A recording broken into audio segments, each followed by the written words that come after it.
ഒരു പുതിയ കാറൊന്നും മേടിച്ചാൽ കുഴപ്പമൊന്നുമില്ല, ശരിക്കും ലക്ഷക്കണക്കിന് കുഴപ്പമൊന്നും വരില്ല. പക്ഷെ ഒരു പുതിയ കാറ് വാങ്ങിക്കാൻ ഞാൻ തീരുമാനിച്ചാൽ അത് ഭരണ സംവിധാനത്തിന് കൊടുക്കുന്ന റോങ് മെസ്സേജ് ആവും, തെറ്റായ സന്ദേശമാണ്. സുഹൃത്തുക്കളെ, ഭരണത്തിലേറിയിട്ടില്ല, ആദ്യത്തെ മന്ത്രിസഭ യോഗമൊന്നും കഴിഞ്ഞിട്ടില്ല, ക്യാബിനറ്റ് കൂടിയിട്ടില്ല. പക്ഷേ ഇന്ന് കഴിഞ്ഞ കുറച്ച് മണിക്കൂറുകളായിട്ട് വി.ഡി. സതീശൻ പറയുന്ന കാര്യങ്ങൾ നല്ലത് എന്ന് ഞാൻ പറഞ്ഞിട്ടില്ലെങ്കിൽ ഞാൻ ഈ ചെയ്യുന്ന പരിപാടിക്ക് എന്തെങ്കിലുമൊക്കെ പ്രശ്നമുണ്ടെന്ന് ഞാൻ വിചാരിക്കും. കാരണം നല്ലതിനെ കണ്ടാൽ നല്ലതെന്ന് പറയണം, ചീത്തത് കണ്ടു കഴിഞ്ഞാൽ ആറഞ്ചം പുറഞ്ചം ഞാൻ പറയും. ഒപ്പം തന്നെ തെറ്റ് സംഭവിച്ചാൽ വളരെ വൃത്തിക്ക് സുഹൃത്തുക്കളെ എനിക്ക് തെറ്റുപറ്റി ക്ഷമിക്കുക എന്ന് തന്നെ ഞാൻ വീഡിയോ ചെയ്യും. അതിലൊരു തരത്തിലും ഒരു വിട്ടുവീഴ്ചയില്ല. ഞാനൊരു ഇടതുപക്ഷക്കാരനാണ്. പക്ഷേ ഇങ്ങനെ പറയാനുള്ള തോന്നൽ പോലും ഉണ്ടാകുന്നത് അങ്ങനത്തെ ഒരു ഇടതുപക്ഷ ചിന്താഗതി മനസ്സിലുള്ളത് കൊണ്ടായിരിക്കാം. ഇപ്പോൾ ഞാൻ പറഞ്ഞു വയ്ക്കുന്നത് വി.ഡി. സതീശൻ എന്ന് പറയുന്ന ആ മനുഷ്യനെടുക്കുന്ന ചില നിലപാടുകളും ഒപ്പം തന്നെ ആ നിലപാടുകൾക്ക് അപ്പുറത്ത് ചില യാഥാർത്ഥ്യങ്ങൾ കൂടി നിങ്ങൾ മനസ്സിലാക്കണം എന്നുള്ളതാണ്. Z+ കാറ്റഗറി, Z കാറ്റഗറി എന്നൊക്കെ പറഞ്ഞിട്ട് C+ കാറ്റഗറി, അങ്ങനെ കുറെ കാറ്റഗറി ഉണ്ട്. നമ്മുടെ എന്താ പറയുക, ഈ ഉദ്യോഗസ്ഥന്മാർക്ക് അല്ലെങ്കിൽ ചില രാഷ്ട്രീയ പ്രവർത്തകർക്ക്, എന്തിനേറെ നമ്മുടെ സിനിമാ നടന്മാർക്ക്, ഇനി ചില സന്യാസിമാർക്ക് ഒക്കെ ഉണ്ട്. തോക്ക് സ്വാമി എന്ന് പറയപ്പെടുന്ന സന്യാസി അടക്കം നമ്മുടെ കേരളത്തിലുണ്ട്. അയാൾക്ക് തോക്ക് ഉപയോഗിക്കാം. ഈവൻ ഇപ്പോൾ നിൽക്കുന്ന വി.ഡി. സതീശന്റെ കൈവശം അടക്കം ഒരു പക്ഷേ ഒരു തോക്കുണ്ടായിരിക്കാം, കൈവശം ഒരു തോക്കുണ്ടായിരിക്കാം. അതൊപ്പം കൊണ്ട് നടക്കണം എന്നുള്ളതാണ്.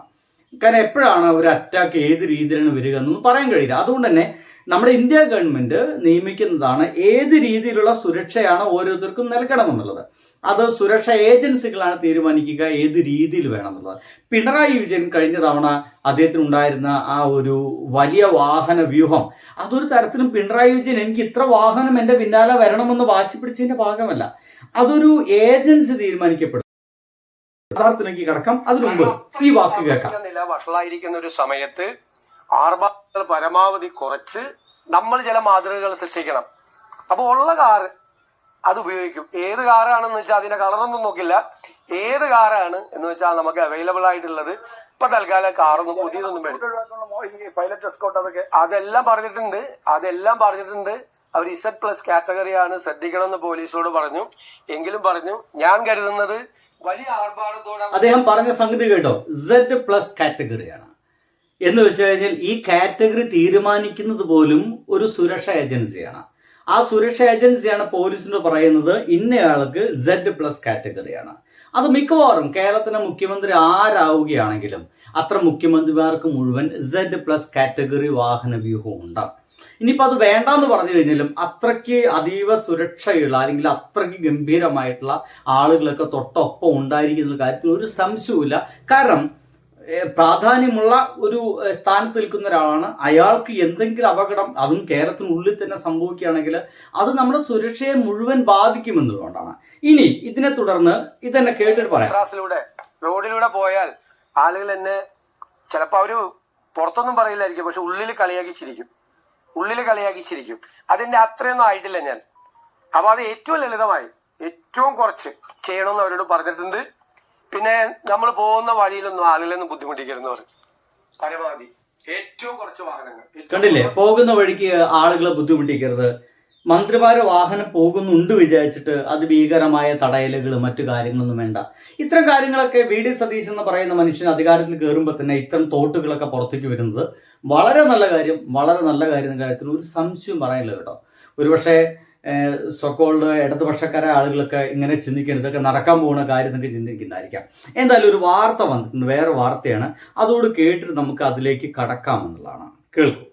മുഖ്യമന്ത്രിയുടെ വാഹന വ്യൂഹത്തിൽ ശൈലി മാറ്റം പ്രഖ്യാപിച്ചിരിക്കുന്നു UDF സർക്കാർ എന്നതാണ്. കേൾക്കട്ടെ, അതിനുമുമ്പ് അതിന്റെ വിശദീകരണത്തിലേക്ക് കയറാം. കാറ്റഗറി സുരക്ഷയുടെ ഭാഗമായിട്ട് ഏർപ്പെടുത്തുന്നതാണ്. എന്നാൽ ഇവിടെ വി.ഡി. സതീശൻ എന്ന നിയുക്ത മുഖ്യമന്ത്രി വ്യത്യസ്തനാവുകയാണ്. അദ്ദേഹം പറയുന്നത് എനിക്ക് എസ്കോർട്ട് മാത്രം മതി എന്നുള്ളതായിരുന്നു, അല്ലെങ്കിൽ പൈലറ്റ് വാഹനം മാത്രം മതി എന്നുള്ള നിർദ്ദേശമാണ് അദ്ദേഹം പോലീസ് ഉദ്യോഗസ്ഥർക്ക് നൽകിയത്. എന്നാൽ അത് സാധ്യമല്ല. സർക്കാരിന്റെ സുരക്ഷയുമായി ബന്ധപ്പെട്ടിട്ടുള്ള വാഹനങ്ങൾ അതുകൊണ്ട് കണ്ടില്ലേ, ഇദ്ദേഹം വി.ഡി. സതീശൻ എത്ര തന്നെ എനിക്ക് അത്രയൊന്നും എസ്കോർട്ട് മറ്റൊന്നും വേണ്ടെന്ന് പറഞ്ഞു കഴിഞ്ഞാലും ഇതൊന്നും നടക്കുന്ന കാര്യമല്ല.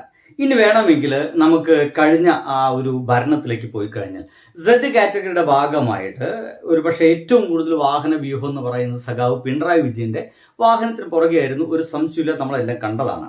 ഇനി വി ഡി സതീശ് ഇപ്പൊ പറയുന്നത് തനിക്ക് ഇത് വേണ്ട എന്നുള്ളതാണ്. സാധാരണയായിട്ട് വി ഡി സതീശിന്റെ പുറകിൽ 3 വാഹനങ്ങൾ ഉണ്ടായിരിക്കും. തീർച്ചയായിട്ടും ആ 3 വാഹനങ്ങളായിട്ട് ഡ്രൈവർമാരടക്കം 15 പേര് അതിലുണ്ടാവും.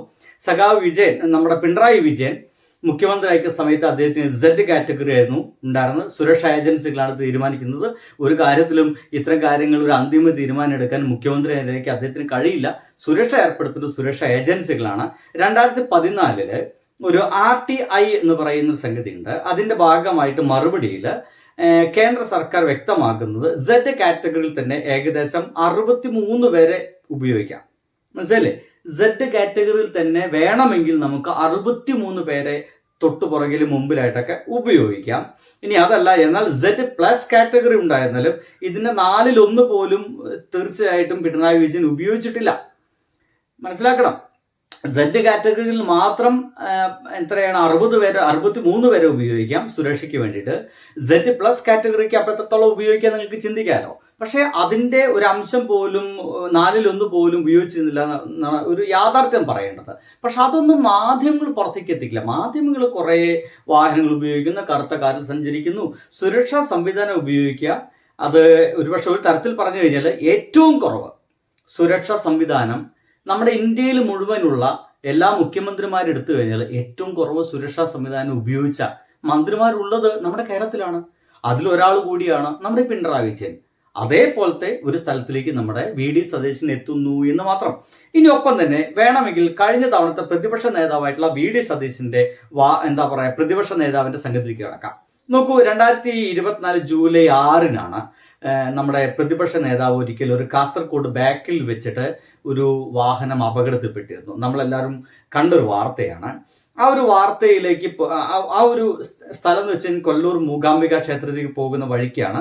മുന്നിൽ പോയ പോലീസ് പൈലറ്റ് വാഹനത്തിലാണ് സതീശന്റെ കാർ ഇടിച്ചിട്ട് അപകടം ഉണ്ടായത്. വാഹനത്തിൽ പുലർച്ചെ 5:30 പോലും, മനസ്സിലാക്കണം, പുലർച്ചെയാണ്, വാഹനങ്ങളൊന്നും റോട്ടിലുണ്ടാവില്ല അധികമൊന്നും. എന്നിട്ട് പോലും പൈലറ്റ് വാഹനത്തിന്റെ അകമ്പടിയോടുകൂടി തന്നെയാണ് അന്ന് പ്രതിപക്ഷ നേതാവ് സഞ്ചരിച്ചിട്ടുള്ളത്. പ്രതിപക്ഷ നേതാവായിരിക്കുമ്പോൾ തന്നെ എന്തൊക്കെ സുരക്ഷാ വാഹനങ്ങളാണ് വേണ്ടത് അതൊക്കെ ഇദ്ദേഹം ഉപയോഗിച്ചിട്ടുണ്ട്. ഇപ്പം ഇങ്ങനെ പറയുന്നത് ചില പൊടിപ്പും തൊങ്ങലൊക്കെ ഉണ്ടാക്കാൻ വേണ്ടിയിട്ടാണെന്ന കാര്യം മനസ്സിലാക്കുക. വേണമെങ്കിൽ അന്ന് ആക്സിഡൻ്റ് ആയപ്പോൾ എടുത്ത ഒരു ഫോട്ടോ ഒക്കെ നിങ്ങൾക്ക് കാണാൻ സാധിക്കും. അന്ന് തൊട്ടു മുമ്പിൽ ഒരു സുരക്ഷാ വാഹനത്തിൽ തന്നെയാണ് ഇദ്ദേഹത്തിൻ്റെ വാഹനം പോയിട്ട് ഇടിച്ചിട്ട് അപകടം ഉണ്ടായത്. പ്രതിപക്ഷ നേതാവായിരിക്കുമ്പോൾ എത്രത്തോളം സുരക്ഷ വേണം അത് അദ്ദേഹം ഉപയോഗിച്ചിട്ടുണ്ട്. മുഖ്യമന്ത്രി ആവുമ്പോൾ Z+ കാറ്റഗറിയാണ്, അത് അദ്ദേഹം ഉപയോഗിച്ച് നോക്കൂ. ഇപ്പോൾ ഈ പറയുന്ന വാക്കുകളെല്ലാം ഇനിയിപ്പോൾ മാധ്യമങ്ങൾ ഇനി എത്ര വാഹനം കൂടിയാലും അതൊന്നും കൊടുക്കില്ല. കാരണം കോൺഗ്രസ്സുകാർക്ക് ചില പ്രിവിലേജൊക്കെ നമ്മുടെ മാധ്യമങ്ങൾ കൊടുക്കാറുണ്ട്. അതിൻ്റെ ഭാഗമായിട്ടായിരിക്കാം. എന്തൊക്കെയായാലും അദ്ദേഹം പറയുന്ന വാക്കുകളൊക്കെ ഒരു വലിയ ഒരു മാറ്റത്തിന് കാരണമാവുന്നു. വലിയ ഒരു സുരക്ഷാ സംവിധാനങ്ങളും മറ്റൊന്നും വേണ്ടെന്ന് പറയുകയാണെങ്കിൽ അത് നല്ല കാര്യം തന്നെ മാത്രം പറഞ്ഞുകൊണ്ട് ഞാൻ അവസാനിപ്പിക്കട്ടെ. എന്നാൽ അപ്പം തന്നെ ഇത് തീരുമാനിക്കാൻ പരിപൂർണമായ ഉത്തരവാദിത്തം ഇവിടുത്തെ സുരക്ഷാ ഏജൻസികൾക്കാണ്. എന്തെങ്കിലും അപകടം പറ്റിക്കഴിഞ്ഞാൽ അത് നമ്മുടെ സുരക്ഷയും നമ്മുടെ ഏജൻസികളെയും നമ്മുടെ പോലീസ് സംവിധാനത്തിനൊക്കെ വലിയ പ്രശ്നം ഉണ്ടാവുക. അതുകൊണ്ട് തന്നെ അവർ ഇദ്ദേഹത്തിൻ്റെ വാക്കുകൾക്ക് അപ്പുറമുള്ള തീരുമാനം എടുക്കുമെന്നാണ് എനിക്ക് തോന്നിപ്പോകുന്നത്. ബൈ.